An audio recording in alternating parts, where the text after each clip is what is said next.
ಇವತ್ತು ನಾನು ಸಕ್ಕರೆ ಹಚ್ಚನ್ನು ಮಾಡ್ತಿದ್ದೀನಿ. ಸಂಕ್ರಾಂತಿ ಹಬ್ಬಕ್ಕೋಸ್ಕರ ನಾವು ಮರದ ಹಚ್ಚಿನಲ್ಲಿ ಸಕ್ಕರೆ ಹಚ್ಚನ್ನು ತಯಾರು ಮಾಡ್ತೀವಿ. ಆ ಸಕ್ಕರೆ ಹಚ್ಚನ್ನು ಹೇಗೆ ಮಾಡೋದು ಅಂತ ಯಾವ ಸಾಮಗ್ರಿ ಬೇಕು ಅನ್ನೋದನ್ನು ತೋರಿಸ್ಕೊಡ್ತೇನೆ. ಅರ್ಧ kg ಅಂದರೆ 500 ml ಸಕ್ಕರೆ, 250 ml ವಾಟರು. ಕಲರಿಂಗ್ ಬೇಕು ಅಂದರೆ ಈ ಒಂದು ಕ್ಯಾರೆಟಿಂದ ತೆಗೆದಿರ್ತಕ್ಕಂಥ ನೀರು, ನುಗ್ಗೆ ಸೊಪ್ಪಿನ ಪೌಡ್ರು, ಆಮೇಲೆ ಸಕ್ಕರೆಯನ್ನು ಸರಿಯಾಗಿ ತಿಳಿಯಾಗಿ ಮಾಡ್ಕೊಳ್ಬೇಕು. ಸಕ್ಕರೆಯನ್ನು ಶುದ್ಧ ಮಾಡ್ಕೊಳ್ಳೋಕ್ಕೋಸ್ಕರ ಸ್ವಲ್ಪ 1 ಸ್ಪೂನಷ್ಟು ಮೊಸರು ಹಾಕ್ಕೊಳ್ತೇನೆ. ಆಮೇಲೆ ಫ್ಲೇವರ್ಗೋಸ್ಕರ ಸ್ವಲ್ಪ ಏಲಕ್ಕಿ ಹಾಕ್ಕೊಳ್ಬೇಕಾಗುತ್ತೆ. ಪಾತ್ರೆ ಕಾದಿದೆ. ನಾನೀಗ ಅರ್ಧ kg ಅಷ್ಟು ಸಕ್ಕರೆ ಹಾಕ್ಕೊಂಡಿದ್ದೀನಿ. ಅದಕ್ಕೆ ಒಂದು 250 ml ಅಷ್ಟು ವಾಟರ್ನ ಹಾಕ್ಕೊಂಡು ಸಕ್ಕರೆ ಕರಗಿಸ್ಕೊಳ್ಬೇಕು ಚೆನ್ನಾಗಿ. ಈಗ ಸಕ್ಕರೆ ಕರಗಿದೆ. ಅದಕ್ಕೆ ನಾನು ಒಂದು ಅರ್ಧ ಟೀ ಸ್ಪೂನಷ್ಟು ಮೊಸರನ್ನು ಹಾಕ್ಕೊಳ್ತಾ ಇದ್ದೇನೆ. ಮೊಸರು ಹಾಕ್ಕೊಳ್ತಿರೋದೇನೆಂದರೆ ಈ ಸಕ್ಕರೆ ಶುದ್ಧ ಕರೆಸ್ಲಿಕ್ಕೋಸ್ಕರ. ಈ ಮೊಸರು ಹಾಕಿ ಚೆನ್ನಾಗಿ 2 ನಿಮಿಷ ಕುದಿಸ್ಬಿಟ್ಟು ಸೋಸ್ಕೋಬೇಕು. ಆಗ ಸಕ್ಕರೆ ಶುದ್ಧವಾಗುತ್ತೆ. ಮೊಸರು ಹಾಕ್ಕೊಂಡು 1 ನಿಮಿಷ ಕಲ್ಕಾರು ಚೆನ್ನಾಗಿ ಕುದಿಸಿದ್ದೀನಿ. ಈಗ ಇದನ್ನು ಸೋಸ್ಕೋಬೇಕು. ಚೆನ್ನಾಗಿ ಶೋಧಿಸ್ಕೊಂಡು ನಂತರ ಮಾಡಬೇಕು. ಅದರಲ್ಲಿ ಕಸ ಕಟ್ಟಿದ್ರೆ ಎಲ್ಲ ಮೇಲೆ ಬಂದುಬಿಡ್ತದೆ ಮೊಸರು ಹಾಕಿರೋದ್ರಿಂದ. ಶೋಧಿಸಿರೋ ಸಕ್ಕರೆ ಪಾನಕ. ಈಗ ಇದನ್ನು ನಾನು ಪುನಃ ಬಾಣಲಿಗೆ ಹಾಕ್ಕೊಳ್ತಾ ಇದ್ದೀನಿ. ಅರ್ಧ ಮಾತ್ರನೇ ಹಾಕ್ಕೊಳ್ತೀನಿ ನಾನು, ನಂತರ ಮತ್ತೆ ಹಾಕ್ಕೊಳ್ತೇನೆ. ಹೀಗೆ ಕಲಿಸ್ತಾ ಇರಬೇಕು. ಪಾನಕ ಒಂದು ಹದಕ್ಕೆ ಬಂದಮೇಲೆ, ಅಂದರೆ ನೀರಿಗೆ ಹಾಕ್ಕೊಂಡಾಗ ಅದು ಒಂದು ಗಟ್ಟಿಗೆ ಉಂಡೆ ಥರ ಹಾಕಬೇಕು. ಆ ಥರ ಆದಮೇಲೆ ಅದನ್ನು ನಾವು ಸ್ಟವನ್ನು ಆಫ್ ಮಾಡಿ ಚೆನ್ನಾಗಿ ಕದಡ್ತಾ ಇರಬೇಕು. ನಂತರ ಪಾನಕ ಬಂದಿದೆ.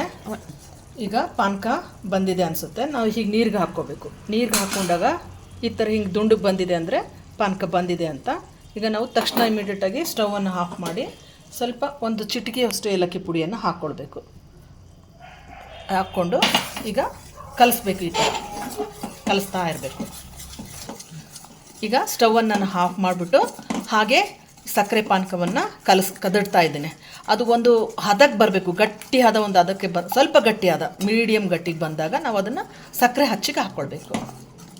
ಹೀಗೆ ಕದಡ್ತಾ ಇರಬೇಕು. 3 ಮಿನಿಟ್ಸ್ ಬೇಕಾಗುತ್ತೆ ಹೀಗೆ ಕದಡೋದು. ಈ ಸಕ್ಕರೆ ಹಚ್ಚುಗಳನ್ನು ಹೀಗೆ ತೊಗೊಂಡ್ಬಿಟ್ಟು ನಾವು ರಬ್ಬರ್ ಬ್ಯಾಂಡನ್ನು ಹಾಕ್ಕೊಳ್ಬೇಕು. 2 ತುದಿಗೆ ಹೀಗೆ ಟೈಟಾಗಿ ರಬ್ಬರ್ ಬ್ಯಾಂಡು 2 ಕಡೆ ಹಾಕಬೇಕು. ಆ್ಯಕ್ಚುಲಿ ಈ ಸಕ್ಕರೆ ಹಚ್ಚು ಮಾಡಬೇಕು ಅಂದರೆ 1 ದಿವಸ ಮುಂಚೆ ನಾವು ನೀರಲ್ಲಿ ಈ ಹಚ್ಚುಗಳನ್ನು ನೆನೆಸಿಟ್ರೆ ಆ ಸಕ್ಕರೆ ಹಚ್ಚುಗಳು ಚೆನ್ನಾಗಿ ಬರ್ತವೆ. ಹೀಗೆ ರಬ್ಬರ್ ಬ್ಯಾಂಡ್ ಹಾಕ್ಕೊಳ್ಬೇಕು.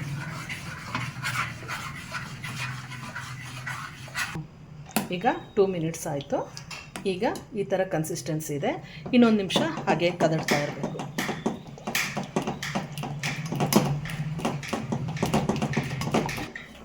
ನೋಡಿ, ಈಗ ಇದು ಗಟ್ಟಿ ಆಗ್ತಾ ಬರ್ತಾ ಇದೆ.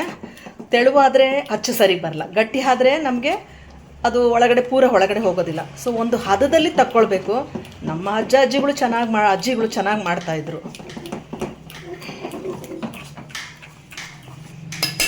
ಈಗ ಇದನ್ನು ನಾನು ಹಚ್ಚಿಗೆ ಹಾಕ್ಕೊಳ್ತಾ ಇದ್ದೀನಿ.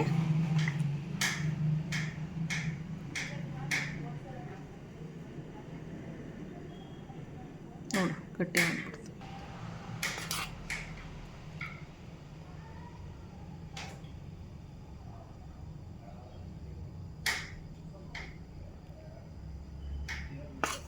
ಮತ್ತೆ ಸ್ವಲ್ಪ ಸ್ಟವ್ ಆನ್ ಮಾಡಿಕೊಂಡು ತೆಳು ಮಾಡಿಕೊಂಡು ಮತ್ತೆ ಹಾಕಬೇಕಾಗುತ್ತೆ. ಸ್ವಲ್ಪ ತೆಳು ಮಾಡಿಕೊಂಡು ನಂತರ ಮತ್ತೆ ಹಾಕಬೇಕು.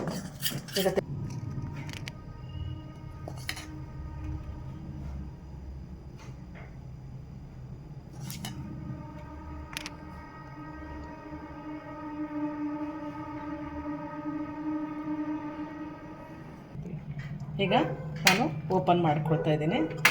ಸೊ ನಂದು ಹಚ್ಚು ಈ ಥರ ಬಂದಿದೆ. ಅದು ಗಟ್ಟಿ ಆಗಿರೋದ್ರಿಂದ ಅಷ್ಟೊಂದು ಕ್ಲಿಯರಾಗಿ ಬಂದಿಲ್ಲ, ಒಂದು ಮಾತ್ರನೇ ಬಂದಿದೆ.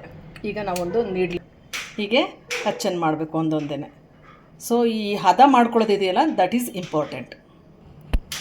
ಈಗ ಇದು ತಕ್ಕೊಳ್ತಾ ಇದ್ದೀನಿ. ಸೊ ನಂದು ಸ್ವಲ್ಪ ಪಾನಕ ಇದಕ್ಕೆ ಮಾತ್ರ ಕಡಿಮೆ ಆಗಿದೆ. ಮಿಕ್ಕಿದ್ದೆಲ್ಲ ಒಂದು ಕಡೆ ಈ ಕಡೆ ಬರ್ತದೆ, ಇನ್ನೊಂದು ಕಡೆ ಇರ್ತದೆ. ಈಗ ಹೀಗೆ ತೆಗಿಬೋದು, ಇಲ್ಲಾಂದರೆ ಒಂದು ಪಿನ್ನು ಅಥವಾ ಒಂದು ನೀಡ್ಲು ಹಾಕಿ ತಕ್ಕೊಳ್ಬೇಕು.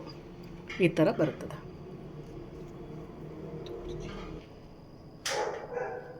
ಈ ಥರ ಬಂದಿದೆ. ಓಕೆ, ಸಕ್ಕರೆ ಕರಗ್ತಾ ಇದೆ. ನಾನೀಗ ಕಲರ್ಗೋಸ್ಕರ ಕ್ಯಾರೆಟ್ ಜ್ಯೂಸನ್ನು ಹಾಕ್ಕೊಳ್ತಾ ಇದ್ದೀನಿ. ಈ ಫುಡ್ ಕಲರ್ಸ್ ಎಲ್ಲ ಯೂಸ್ ಮಾಡಬಾರ್ದು ಅನ್ನೋ ದೃಷ್ಟಿಯಿಂದ ನಾನು ಕ್ಯಾರೆಟ್ ಜ್ಯೂಸನ್ನು ಹಾಕ್ಕೊಂಡಿದ್ದೀನಿ. ಸೊ ಈಗ ಕಲರ್ ಬರುತ್ತೆ, ಅದು ಒಂದೆರಡು ನಿಮಿಷ. ಕ್ಯಾರೆಟ್ ಜ್ಯೂಸ್ ಹಾಕಿರೋದ್ರಿಂದ ಸ್ವಲ್ಪ ತೆಳುವಾಗಿದೆ. ಅದರಿಂದ ಒಂದೊಂದು 2 ನಿಮಿಷ, ಒಂದು ಅರ್ಧ ಸೆಕೆಂಡ್ ಅಥವಾ ಒಂದು ಅರ್ಧ ಸೆಕೆಂಡ್ ಬಿಸಿ ಮಾಡಿ ಮತ್ತೆ ಆಮೇಲೆ ಸ್ಟವ್ ಆಫ್ ಮಾಡಿ ಕದಡಬೇಕಾಗುತ್ತೆ. ಓಕೆ, ಈಗ ಸ್ಟವ್ ಆಫ್ ಮಾಡ್ತಾಯಿದ್ದೀನಿ. ನಂತರ ಹಾಗೆ ಕದಡ್ತೀನಿ. ಈಗ ಹೇಳ್ಕೋದೆ ಸ್ವಲ್ಪ ಒಂದು ಲೆಮನ್ ಫ್ಲೇವರ್, ನಿಂಬೆ ಪಪ್ರಮೆಂಟ್ ಥರ ಸ್ಮೆಲ್ ಇದು ಬರ್ತದೆ ಮಕ್ಕಳಿಗೋಸ್ಕರ. ನಾನು 3 ರಿಂದ 4 ಡ್ರಾಪ್ ಅಷ್ಟು ನಿಂಬೆಹಣ್ಣನ್ನು ಹಾಕ್ಕೊಳ್ತಾ ಇದ್ದೀನಿ. ಓನ್ಲಿ 4 ಡ್ರಾಪ್ ಮಾತ್ರನೇ.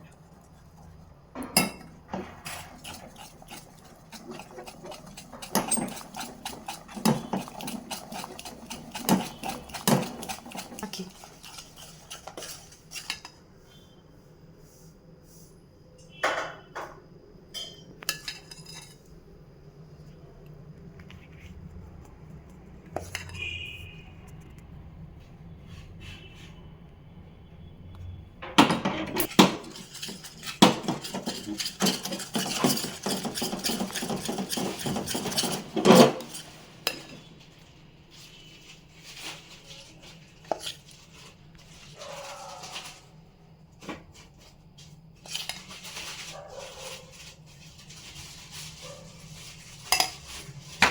ಈ ಥರ ಹಿಂಗೆ ಕುಟ್ಕೊಳ್ಬೇಕು, ತಳಗಡೆ ಹೋಗ್ಬೇಕಲ್ಲ.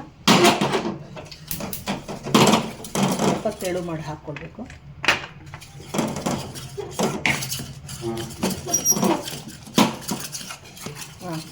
ನಾವು ಕ್ಯಾರೆಟ್ ಹಾಕಿರೋದ್ರಿಂದ ಆಗಲೇ ಬಿಳಿ ಬಂದಿತ್ತು. ಹೀಗೆ ಈ ಥರ ಆರೆಂಜ್ ಕಲರ್, ಸ್ವಲ್ಪ ಹಳದಿ ಕಲರ್ ಬಂದಿದೆ ನೋಡಿ.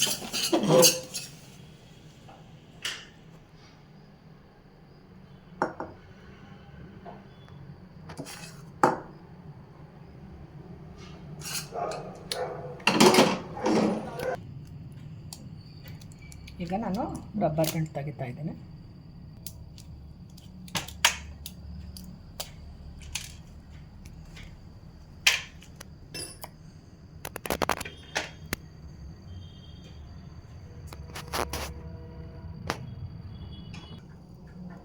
ಒಂದು ಈ ಥರ ಬರ್ತಾ ಇದೆ ನೋಡಿ.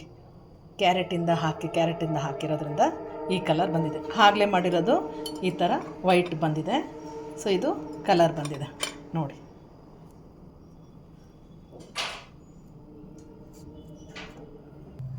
ಆಗಲೇ ಅರ್ಧ ಎತ್ತಿಟ್ಕೊಂಡಿದ್ದನ್ನು ಈಗ ಪುನಃ ಹಾಕ್ಕೊಳ್ತಾ ಇದ್ದೀನಿ. ಒಟ್ಟಿಗೆ ಹಾಕ್ಕೊಂಡ್ರೆ ಪದೇ ಪದೇ ಬಿಸಿ ಮಾಡ್ತಾಯಿದ್ರೆ ಸಕ್ಕರೆ ಹಚ್ಚು ಗಟ್ಟಿ ಬಾಗ್ತವೆ. ಅದರಿಂದ ನಾನು ಅರ್ಧ ಎತ್ತಿಟ್ಕೊಂಡು ಈಗ ಮತ್ತೆ ಪುನಃ ಕಾಯಿಸಿ ಅದನ್ನು ಹಾಕ್ಕೊಳ್ತೀನಿ ಅಚ್ಚಿಗೆ.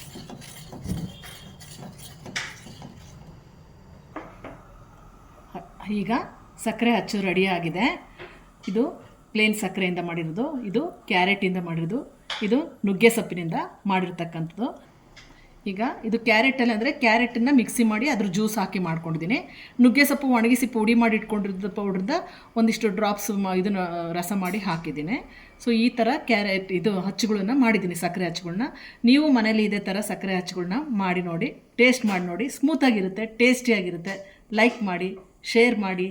Thank you.